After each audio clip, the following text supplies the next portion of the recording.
Shalom, shalom, amados. Vamos orar juntos? Você tem sede de Deus? Pode ser que você diga para mim assim, não, sede não, tem outra sensação, sentimento. Por que eu usei sede? Porque sede é uma coisa, né, que é muito forte, que realmente nós só conseguimos saciar com água. Há momentos até que você toma um refrigerante, um suco, mas verdadeiramente quando nós estamos com sede, nós queremos é a água. Como a água, não há outro, não é verdade? Então, quando nós caminhamos com Deus, quando nós vamos para o nosso secreto com Deus, não há nada que substitua essa presença, essa direção, essa esperança, esse sustento para a nossa alma, para o nosso espírito, não é mesmo? É como eu disse, como a água. Você pode até nem tomar de imediato. Você dá uma enganada na sede, daí você rapidamente quer água. Para todo mundo é assim. E com Deus não é diferente. Nós podemos nos levantar, fazermos outras coisas, ou até mesmo que não seja na hora de se levantar, de acordar, né? Mas as nossas buscas na vida podem rodear muitas outras coisas, mas tão somente uma vai preencher de verdade os nossos anseios mais profundos. Porque se nós não preenchermos com Deus, aquela vai haver, como eu falei, quando eu não tomo, tô com sede, eu não tomo água. Vai dar uma enganada, mas eu vou precisar dessa água. Eu vou precisar de Deus.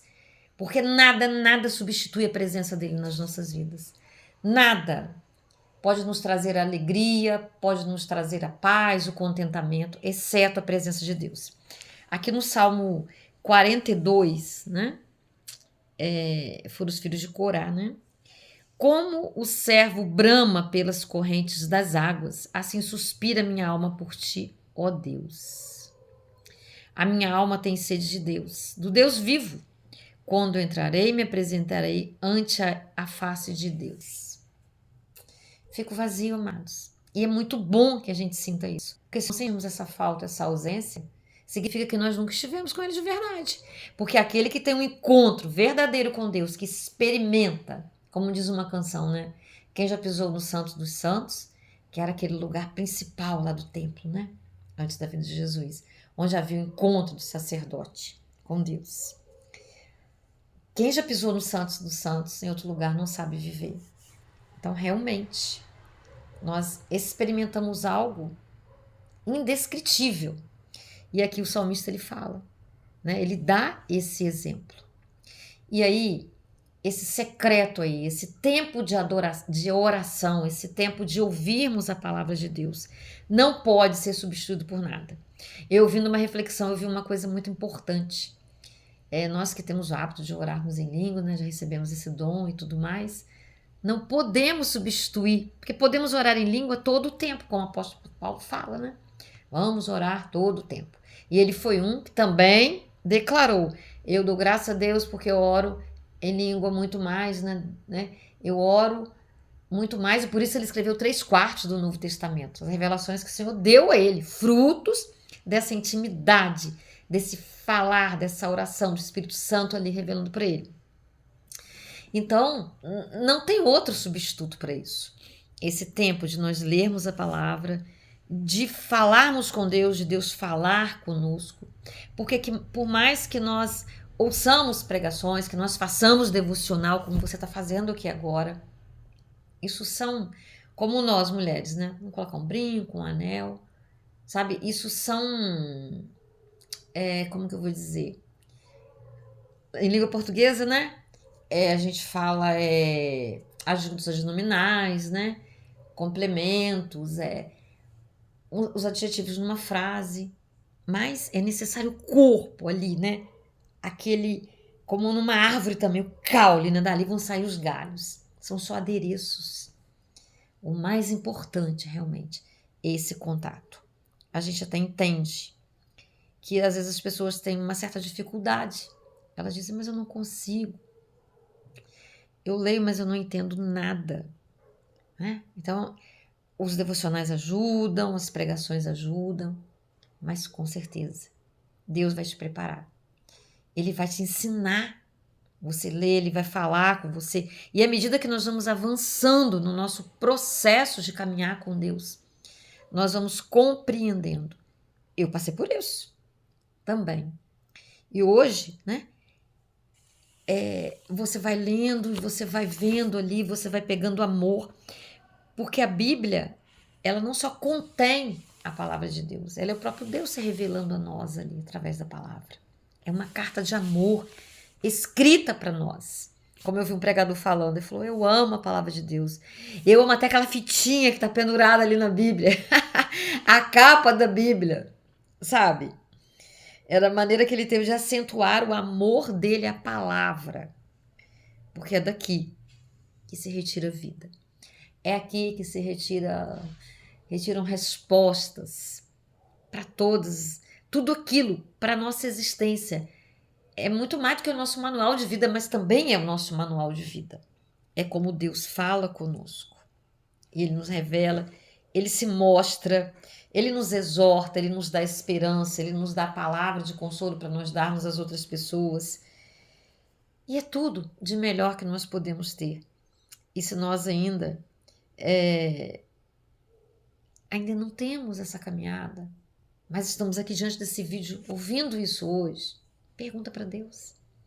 E Ele vai te responder. Quer comigo? É o livro mais lido no mundo. São mais de 4 bilhões de exemplares. Olha que maravilha.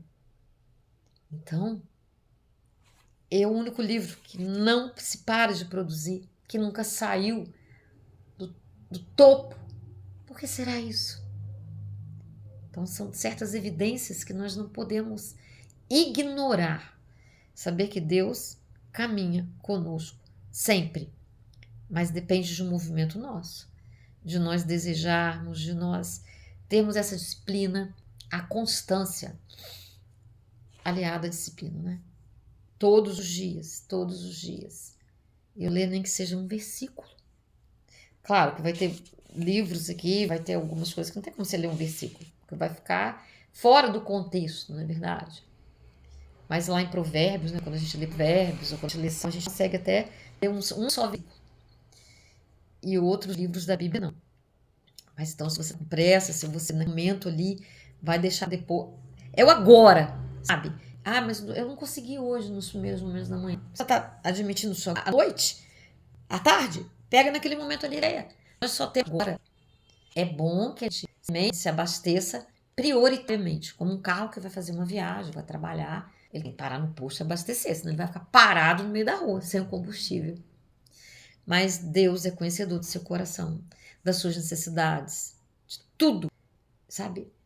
Ninguém pode julgar, nós podemos dar sugestões, mas a sua vida espiritual, a sua caminhada com Deus, quem sabe dela, quem vai avaliá-la é o Senhor. Por isso Ele se revela. E eu assim, meu Deus, Senhor. Outro dia eu fiz uma pergunta para Deus, eu vi fazendo perguntas para Ele, né? Falei, Senhor, tem 8 povos não alcançados pelo Evangelho, né? Em números aí, 42% da população mundial ainda nem ouviu falar de Ti, Senhor. E entre eles estão os índios. Não, mas os índios, né? Uma raça assim tão diferente, papai. Por que, Senhor? Eu faço as perguntas para Deus, né? A cultura deles, eles... que pode? Aí Deus falou para mim, filha, tal como vocês, seres humanos, gostam de inventar coisas, gostam né? Nós gostamos, não gostamos? De criar, de inventar, de fazer coisas inusitadas, Nós fomos feitos à imagem e semelhança dele. Ele também gosta de coisas diferentes. Falei, me satisfez. Ele também é um artista. Claro que é, ele nos fez. Então, há razão para todas as coisas. E aí, Ele quer que todos conheçamos a Ele, né? E cabe a nós, né? Ele já sabia que existiria esse tipo de pessoa, Ele que criou, e Ele nos preparou, né? Para nós levarmos a palavra também, esses povos, para nós estarmos com eles em amor, sabe? Não agredindo a cultura, não é isso, mas revelando o Criador, aquele que nos fez, aquele que nos salva, aquele que nos dá uma vida plena, aquele que faz tudo para nós, que nada nem ninguém chega aos pés de fazer, queridos. Vamos orar juntos? Oh, Paizinho, nos ensina em definitivo, Senhor, essa lição de dependência, Deus, de submissão, de sede, fome, ó Deus, de estar contigo, de ler a tua palavra, de te buscar em primeiro lugar no nosso dia, Deus. E se não pudermos, ali intencionalmente lermos a palavra, Deus, mas que o nosso coração continue conectado, Deus, que no decorrer do dia essa necessidade não escape de nós, que nós voltemos para a tua palavra, que nós te procuremos, ó Pai, e nós temos a certeza que o Senhor vai nos receber, que o Senhor nos ama tanto, ó Deus, nós não podemos nem compreender. Muito obrigada por nos amar, ó Pai. E aquele que me ouve, que ainda não entende, que não compreende, não alcançou, né, esse tipo de relacionamento, mas deseja, Deus, revela-se, Pai, a essa pessoa, seu primeiro, o interessado maior nesse relacionamento de amor. Muito obrigada, Deus, por estar conosco, por nos ouvir, por permitir que nos aproximemos de Ti, por habitar em nós, somos Seu templo, Deus. São verdades tão profundas, são coisas grandes demais. Só com a sua ajuda podemos até compreender, ó Pai, tamanhas verdades. Muito obrigada, papai. Continue com cada um, Senhor, com as nossas necessidades, ó Pai. Nos ensina a sermos gratos, perdoadores, ó Pai, bondosos, solidários, empáticos, ó Pai.